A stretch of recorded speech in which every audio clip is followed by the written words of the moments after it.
Hi students, in continuation with the previous session on blood pressure, today I will be discussing about regulation of blood pressure. So regulation of blood pressure is usually dealt under three categories. The first one is the short-term regulation.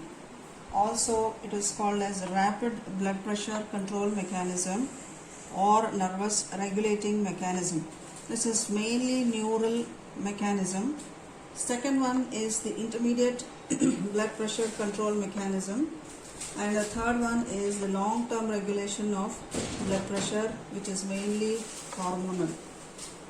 So coming on to this short-term regulation, so under this we have baroreceptor mechanism or reflexes. Second one is the chemoreceptor mechanism or the reflex, and third one is Cushing's reflex or CNS ischemic response. So as you all know, baroreceptors are usually present in the carotid sinus and aortic arch. Chemoreceptors, they are present in the carotid and aortic bodies. Under this intermediate blood pressure control mechanisms, we have capillary fluid shift mechanism. Second one is the stress relaxation and reverse stress relaxation mechanism. Under this long-term regulation of blood pressure, we have the hormonal mechanisms, and second one is the renal mechanism. Now let us see each of these mechanisms in detail. So here in short-term regulation, which is the first mechanism, it is called as short-term regulation because the action is immediate and within few seconds to few minutes. It is a rapid mechanism which is mainly seen in acute conditions whenever there is a fall in the blood pressure, usually after acute hemorrhages wherein there is massive loss of blood. So as I have already mentioned that baroreceptors are located in the carotid sinus and aortic arch. So these receptors, they try to detect any changes which are taking place in the vessel wall. So what is the mechanism here? How this baroreceptor reflexes help to adjust or regulate the blood pressure? First, whenever there is an increase in the blood pressure, that causes distension of this carotid sinus and aortic arch. So because of this, what happens is that it stretches the baroreceptors which are located in the carotid sinus and the aortic arch. So this, it increases the firing rate in the afferent nerves, mainly the 9th and the 10th cranial nerves, which leads to the excitation of nucleus of tractus solitarius, NTS, which is located in the medulla. So because of this excitation of NTS in the medulla, it causes inhibition of vasomotor centers. So when the vasomotor center is inhibited, this decreases the sympathetic output or sympathetic activity is being decreased, which causes vasodilatation, thereby decreasing the cardiac output as well as a decrease in the blood pressure. Another mechanism is excitation of this NTS of medulla also stimulates the vagus nerve, which also decreases the heart rate and cardiac output, which is also trying to decrease the blood pressure. So this is the short-term regulation and the mechanism by which the blood pressure is being controlled by these baroreceptors. So the reverse happens when there is a fall in the blood pressure. So this mechanism is when there is an increase in the blood pressure, and the reverse takes place whenever there is a fall in the blood pressure. So next is the chemoreceptor mechanisms or the chemoreceptor reflex. As you all know, chemoreceptors are located in the aortic and the carotid body, and these chemoreceptors, they respond to changes which take place in the chemical composition of blood, like during hypoxia, hypercapnia and acidosis. So stimulation of these receptors mainly cause bradycardia and vasoconstriction, and also pulmonary hyperventilation and secretion of catecholamines from adrenal medulla. All these mechanisms lead to an increase in the blood pressure. So next, coming on to this CNS ischemic response. This CNS, or the central nervous system ischemic response, is a life-saving mechanism which is mainly seen in case of severe hypotension. So due to severe hypotension, what happens is it causes a decrease in the blood flow to the brain as well as to the vasomotor centers. So that results in hypoxia and hypercapnia of the vasomotor centers, which causes stimulation of the vasomotor centers. So the vasomotor center is mainly stimulated by hypoxia and hypercapnia, which is a result of decreased blood flow to the brain, which is seen during hypotension.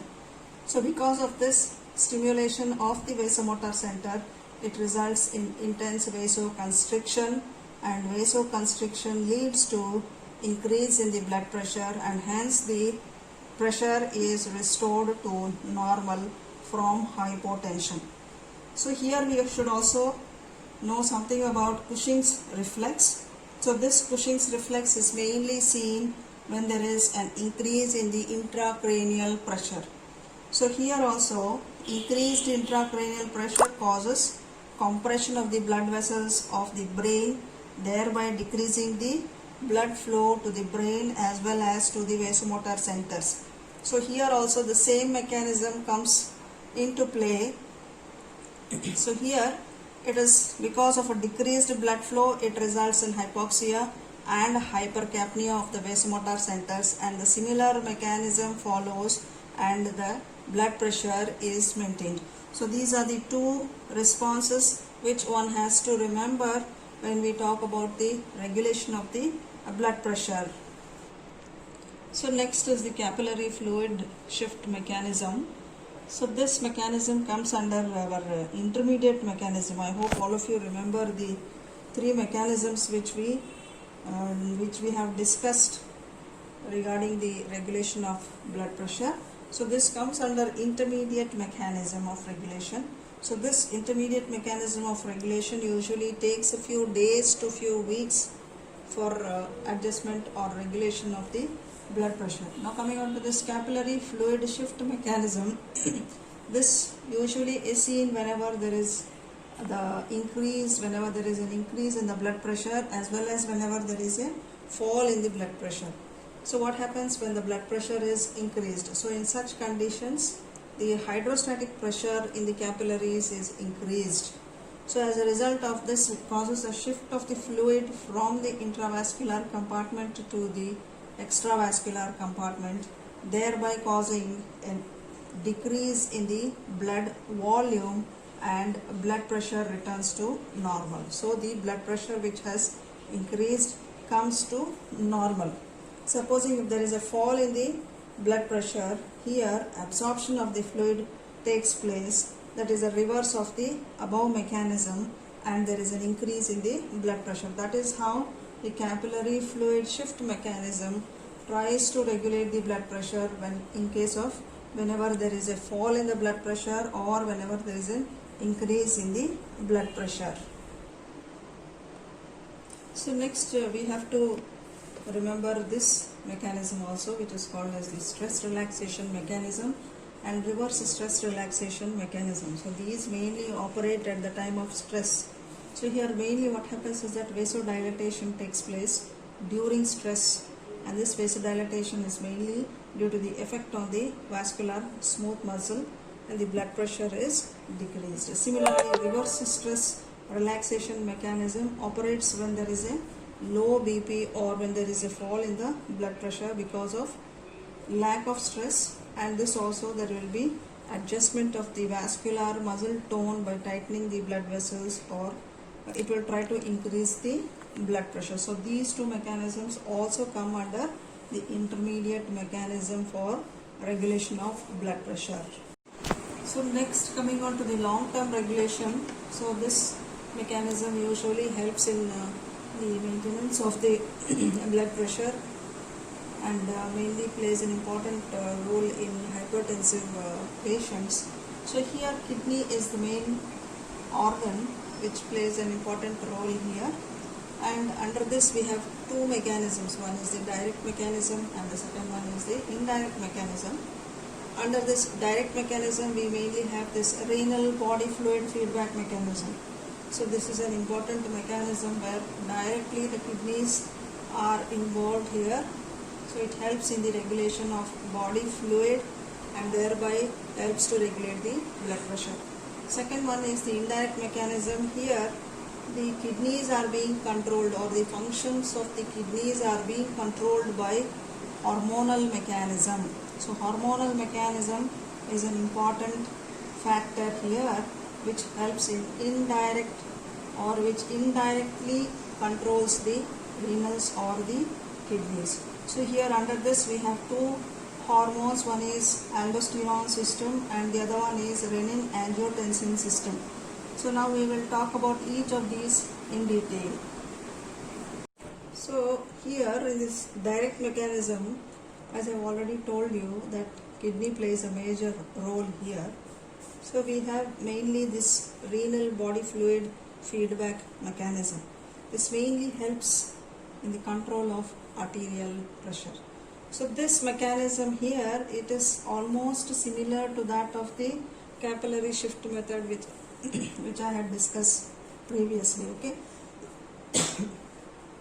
So here basically what it does is it mainly controls the blood pressure by bringing about certain changes in the blood volume, that is mainly through diuresis and natriuresis. So what is this diuresis? Diuresis is mainly excretion of water and natriuresis is excretion of sodium. So by altering this, supposing if the blood pressure is high, there will be pressure diuresis as well as pressure natriuresis, so that excess of water is being lost in the form of urine and the blood pressure is maintained. Supposing if the blood pressure decreases, the reverse mechanism takes place and the blood pressure comes back to normal. So whenever there is an increase in the blood pressure, so here pressure diuresis and pressure natriuresis takes place. So that is the mechanism by which the blood pressure is being regulated whenever there is an increase in the blood pressure.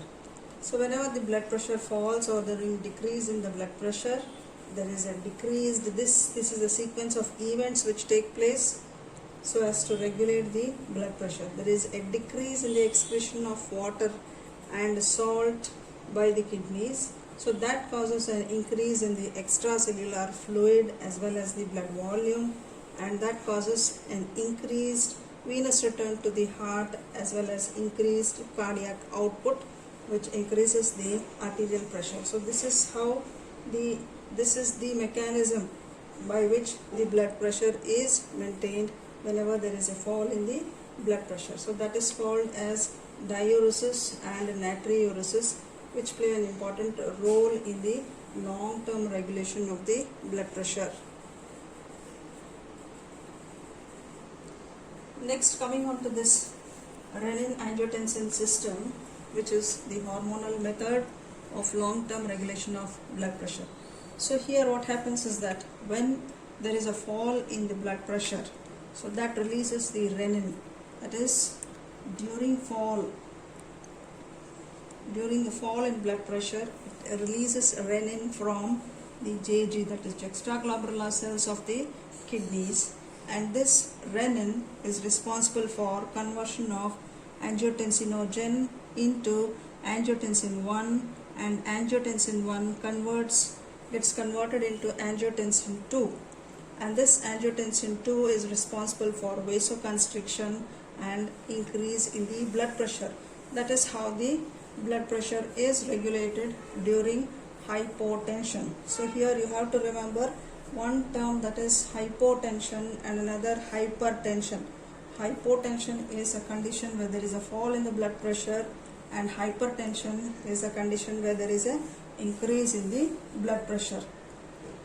Now this angiotensin 2, it has another mechanism, that is it also increases the synthesis of aldosterone.